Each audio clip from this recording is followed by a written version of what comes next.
Hey, okay, so I know I didn't make a video yesterday, and I don't even think I made a video the day before that. I did, I think, make a video the day before that, but it was like me doing a level of Castlevania Legends. I'm trying to get into the speedrunning community, so I did the first level from the beginning to the boss, and so and I uploaded that, but since then I haven't been uploading my videos, and that's BS because I made a promise ever since that first day at the hospital where I said I'm going to make a video every day just for myself. Even if nobody watches the videos, I'm going to make a video every day and document my journey to recovery. And I now have 3 reliable contacts from AA, and I've been talking to them every day. I've been in contact with my family every day, pretty much. I saw my niece and nephew, spent some quality time with them. I plan on spending some quality time with them again real soon. And Jeez, I don't know if there's much else to say. Now, this next week coming up, I am going to get to 3 meetings minimum. All right, so my plan is to get to the Monday nooner, either the Tuesday or Wednesday nooner, and then either the Thursday or Friday nooner. If I can't get to the Monday nooner, then I might check out the Monday night beginners group, and then I might go to the Tuesday nooner and then take a day or 2 off. Either take a day off on Wednesday and then go to the Thursday nooner, or take a day off on Thursday and go to the Friday nooner. And I can always go to more meetings. I just want to make sure I go to at least 3. So I think that's a pretty fair goal for now. The other thing is I want to get a sponsor. I know that this is something I just need to keep praying for, because things are not going to happen on my timing. Things are going to happen on the timing of the divine, the timing of the spirit world.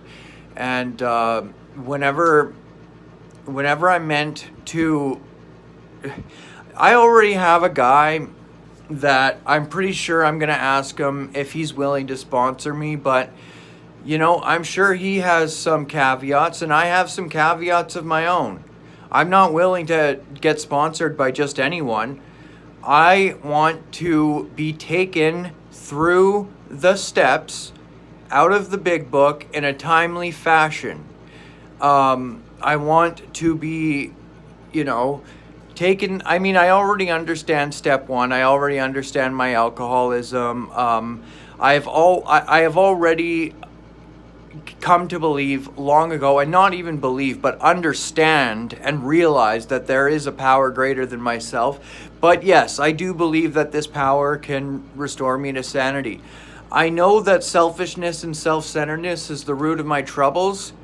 Out of every form of fear, self-delusion, self-seeking, and self-pity, I step on the toes of my fellows and they retaliate. Sometimes they hurt me, seemingly without provocation, but I invariably find that at some time in the past I have made decisions based on self, which later placed me in a position to be hurt. So my troubles, I know, are of my own making. They arise out of self, and I am an extreme example of self-will run riot, though I usually don't think so. Above everything else, I must be rid of this selfishness. I must, or it will kill me.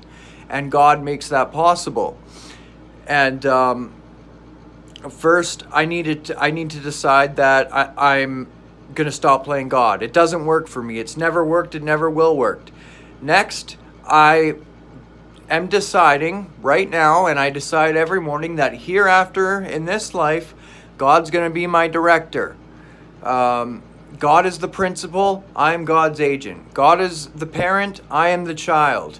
Most good ideas are simple, and this was the keystone of the new and triumphant arch through which I pass to freedom. But then it says, next we launch out on a course of vigorous action, the first step of which is a personal house cleaning, which many of us had never attempted. Look, I've attempted it. I've completed it. I've done it more times than I can count. But I'm sure over those years, I've built up some new resentments, and I'm sure some new resentments that I wasn't even aware of when I wasn't mature enough to see them. I'm sure those are going to come up. I'm sure there's some resentments I have against AA. I'm sure there's some resentments I have against people in AA. I'm sure there's some resentments anyway. I'm sure there's new fears I have. I'm sure there's new things I feel guilty about. I'm sure there's new things I need to make amends about. So yeah, I need to do another step forward. But let me point out this language. It says, next we launched out on a course of vigorous action. Let me break this down. First of all, after the third step prayer, next. What does next mean? Next means right now. We launched. That's a pretty strong word. It doesn't say we started, or it doesn't say we strolled on over. It doesn't say we carefully took our time. No, it says we launched out on a course of vigorous action. Now, what does vigorous mean? Vigorous means basically that you keep working at something until it's done. You don't just, go in, do a little bit of it, and then, leave it alone you keep working at it, and you keep working at it until it's done. And yeah, the first step is the personal house cleaning, which is going to be steps 4 and 5, steps 6 and 7, and then steps 8 and 9. Step 9, making amends, that can take the rest of your life. There's no rush for that one, but all the ones that you're able to make right away, it's recommended that you make them in a timely way. It's recommended that you at least keep on working towards making amends. For a lot of my amends, it's just going to be volunteering. For a lot of my amends, it's just going to be spending time with my niece and nephew, because I disappeared out of their lives one day, and they've already had enough people disappear out of their lives. For my mom, for my grandma, my amends is going to be I keep showing up, and I keep showing up sober, and I don't ask too much of them. In fact, I offer them. I offer to help them. I offer to support them. And as far as making amends to my girlfriend, who's really more like my wife, my life partner, all the nights she had to deal with me when I was in psychosis from doing meth, all the times that we were doing drugs, and I don't know. There's a lot of things that are personal between her and I that I'm not about to make public. I was never abusive, so don't get it twisted. Don't start reading between the lines and seeing things that aren't there. There was no abuse. There was nothing like that. Nothing of that nature. I never cheated on her. I never laid hands on her. I never did anything like that. But that doesn't mean I was easy to deal with while I was in my addiction. Whether she was in her addiction too or not, that doesn't matter. This isn't her set of steps. This is my set of steps. This isn't her amends. This is my amends. I need to make amends for the harms I have caused. And yeah, that's going to take a while too. A lot of those amends is just going to be spending more time with her. A lot of those amends are just going to be, talking to her more, letting her get to know me a little more, giving her a back massage here and there. A lot of that is going to be what the amends look like. And you know what? The amends are going to take a long time. I'm sure of it. I'm sure it's going to take multiple years. Now, there's some people I owe amends to probably who are no longer with us. There's some people I owe amends to probably that I've tried to make amends to, or that I've approached to make amends to, but then they ended up seeing me relapse again. Like, for example, my stepfather, Dennis. I stayed in his RV for a while, and I got really fucked up, I think drunk, and did a whole bunch of damage to that RV, and that RV meant the world to him, man. So I wrote him a letter, I sent him $200 cash, and I said, look, man, if there's any other way I can make this right, just let me know. And if you ever want to talk about this in person, man to man, let me know that as well. But he never got back to me, and since then he's seen me relapse again and again and again, and my words probably don't mean a whole lot to him right now. You know, I think it'll probably mean a lot to him if he sees that I stay in my mom and grandma's life, if I stay in my niece and nephew's life, because he sure cares about my mom, he sure cares about my niece and nephew, and my grandmother is certainly very valuable to him because she takes care of my niece and nephew, who he's responsible for. So will he ever be willing to sit down man to man? And is there ever any way I could make amends to him? I could start maybe sending him money again for damage I've done, physical damage I've done. I mean, I've stolen beer from him, but I was a teenager back then. I don't really think he cares too much about that anymore. And besides, I already talked to my mom about him. I think I even talked to he was over at my place, and you know, my dad was back in jail, and I found out my mother was with a new man who was actually there for her and who was actually taking care of her.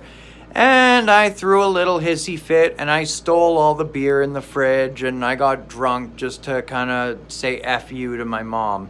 As if I had any kind of right passing any kind of judgment. Like, who am I to judge her? Jeez, she's letting me live at her house, you know? And this man, he was actually there for her. You know, my dad, he wasn't allowed in Canada, and my mom already had to spend $10,000, which she got from a life insurance from my last stepdad after he had committed suicide. And she had to spend most of that bailing my dad out of jail. So yeah, you know what? I would have preferred she stayed with my dad at the time, and I wish they could have found a way to make it work. But my mom, she's her own woman, and she has every right to get out of that relationship if she doesn't feel that it's healthy, and if she doesn't feel that, you know, she's happy in that relationship. And she has every right to find a relationship with a man who she feels does treat her right, and one that she does feel happy in. So, geez, man. I'm sure the right sponsor will come along. I'm sure he will. I mean, I probably already met him. Who knows? I know God has it all figured out. When I say God, I just mean whatever your conception of God is. If you're an atheist, then whatever, just ignore all the God stuff. Maybe don't even watch my videos. I'm not an atheist. I think being an atheist is fine. I think it's a bit pretentious, but then again, I think being a religious fundamentalist is pretty pretentious too. Both make assumptions, you know, either the assumption that the universe that life basically originated out of nothing, means nothing, and goes nowhere. That's a tenet of faith, of atheism. You believe in this absurd idea that life basically came from nothing, ultimately means nothing, and goes nowhere. But then, you know, certain religious fundamentalists, they blindly believe this idea that God, who they see as an anthropomorphic man of some type, like a physical being like you or I, created the world, physically created the earth in 7 days, created Adam and Eve. They take that literally. They believe he literally created a man out of the dirt, and, then took out one of his ribs and made Eve. They take all that stuff literally, and they believe the earth is only 6,000 years old. They don't even believe in evolution or anything like that, and I think that's equally just as absurd as it is to believe in atheism. So, I mean, that's where I'm at. Like I said before, and I'll say it a million more times, I know nobody really watches this channel. I know maybe some people will start watching it one day, but I'm not counting on it. But I am going to keep uploading these videos because it keeps me accountable. It keeps me accountable. All right, well, that's all I got for now. Blessed be, may the winds be at your back, and I got to do a nice long one today, so yeah, God bless, or Creator bless, or Goddess bless, or Christ or Buddha bless, or whatever, whoever, blessed be.